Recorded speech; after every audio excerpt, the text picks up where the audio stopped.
Social worker Sophia খাতুনের উদ্যোগে park স্ট্রিটের পার্ক ম্যানশনে অতি সম্প্রতি হয়ে গেল আর্ট ফেয়ার 2014। 4 দিন ব্যাপী এই অনুষ্ঠানে উপস্থিত ছিলেন ফিল্ম, টেলিভিশন এবং সোশ্যাল সেক্টরের বিভিন্ন গুরুত্বপূর্ণ ব্যক্তিরা। মূলত অপরিচিত শিল্পীদের একটা কমার্শিয়াল প্ল্যাটফর্ম দেওয়ার উদ্দেশ্যেই এই ফেয়ারের আয়োজন করা হয়েছিল।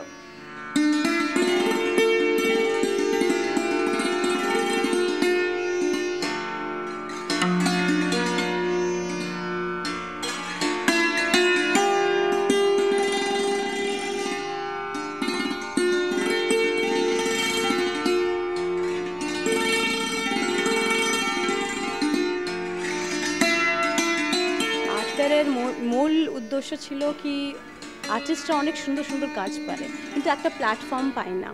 আমার এইখানে যে আজকে অনেকজন আর্টিস্ট আছে, প্রায় 22 আর্টিস্ট, শিলিগুড়ি থেকে আছে, দিল্লি থেকে আছে, আর নেপাল থেকে আছে, আর ওদের কাজ অসাধারণ, বুঝলে তো। আর ইয়াং আর্টিস্ট কিছু মানে not trend, I can say that much, and I fail like কি ওদের একটা প্ল্যাটফর্ম দেওয়া উচিত আছে।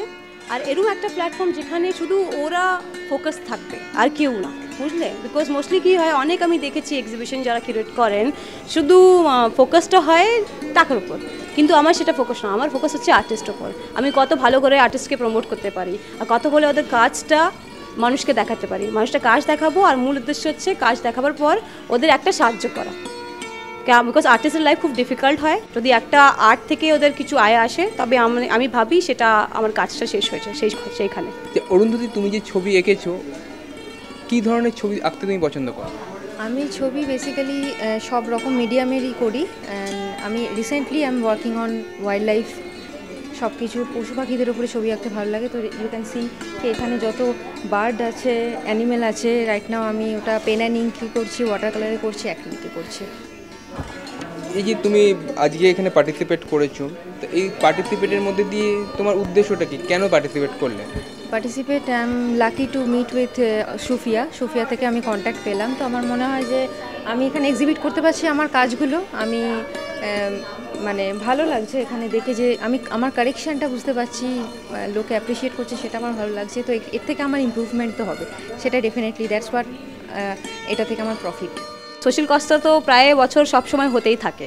এর আগে আমি এটা করলাম, ওয়ার্কশপ করলাম বাচ্চাদের সঙ্গে, সিঙ্গাপুর থেকে 2 জন এসেছিলো, আর ওরা সবাই অনেক মানে ওয়ার্কশপ করলাম বলতে গেলে স্লাম স্কুলে গিয়ে পড়িয়েছি, আলাদা আলাদা ডান্স, ড্রামা, যা থেরাপিটিক হয়, আর ওদের পড়ালেখা ওইসব পড়িয়েছি। তো আমি ভাবলাম এখন আর্ট কমার্শিয়াল দিকটা একটু ফোকাস করি, বিকজ এই আর্টিস্টরা সবসময় ওরা সোশ্যাল কজ তো করে, কিন্তু প্রবলেমটা হয় ওদের একটা আয় আছে, বুঝলেন। Everything depends on a livelihood, যদি ওটা আসে না তো একটু ডিফিকাল্ট হয়ে যায়। তো এবার তাই সবসময় কমার্শিয়াল অ্যাসপেক্ট আছে এটা এই আর্ট ফেয়ারের। আপনি কোথা থেকে এসেছেন? শিলিগুড়ি থেকে এসেছি।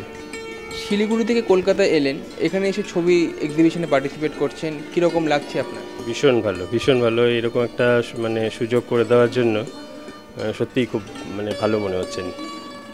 এই ধরনের সুযোগকে আপনি ভালো বলছেন কীভাবে? মানে এটাতে যেহেতু একটা কমার্শিয়াল পারপাস রয়েছে সেইটা কি, নাকি একটা বড় জায়গায় আপনার ছবি এক্সিবিট হচ্ছে, কোন অ্যাঙ্গেলটাকে আপনি বলতে চাইছেন? কমার্শিয়াল ব্যাপারটা ভেবে আসিনি, এত দূর থেকে কমার্শিয়াল শুধু ব্যাপারটা ভেবে আসিনি। ছবি এক্সিবিট হচ্ছে, এখানে বহু লোক দেখবে, এটাই সব থেকে বেশি ব্যস্ত, আর কিছু। আপনি তো সেরামিক্সের ওপর কাজ করেন, তো যে ধরনের কাজ করেন সেটা কীরকম এই মুহূর্তে চাহিদা রয়েছে? সেরামিক্সের চাহিদা আছে, ছিল, থাকবেও আমার মনে হয়। করলে আসলে কাজ করার লোকটা খুব কম, সেই জন্য আমার মনে হয় সেরামিক্সটা চলবে। অনেকজন অনেক কিছু পারে, আমার ব্যাপারটা ছিল ওদেরকে একযোগ করা। যদি একটা প্ল্যাটফর্ম পায় ওরা অনেক কিছু ভালো করতে পারে। নতুন আর্টিস্ট একটা ধাক্কা দরকার, কেউ পুশ করতে গেলে ওরা ভালো কাজ করতে পারে, বুঝলে তো। তাই মূল বক্তব্যই আছে আর্ট ফেয়ারের, আমি শুধু ভালো আর্ট চাই, ভালো আর্টিস্ট চাই, ওরা আসুক, ওদেরকে আমি একটা প্ল্যাটফর্ম দেবো, সেটাই ভেবে আমি এটা করেছি।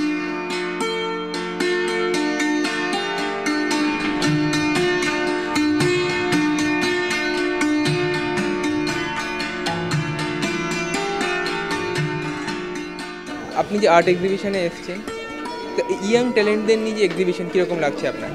খুব ভালো লাগছে, because I feel it's a very good platform to encourage young artist, young entrepreneurs. So I think it's a very, very good initiative, and more young people should initiate such এই ধরনের যে এক্সিবিশনে আপনি দেখছেন, মানে ছবি দেখছেন, বিভিন্ন ধরনের হাতের কাজও রয়েছে, আবার এখানে অনেক ক্লোথসও রয়েছে। তো একটা ছাদের নিচে এত ধরনের জিনিস এক্সিবিট করা আজকের দিনে তো প্রায় দেখাই যায় না। আপনার কীরকম মনে হয়?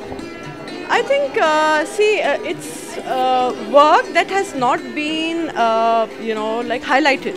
So it's a very good platform, and I feel, more such platforms should be there in Bengal as well as in the country.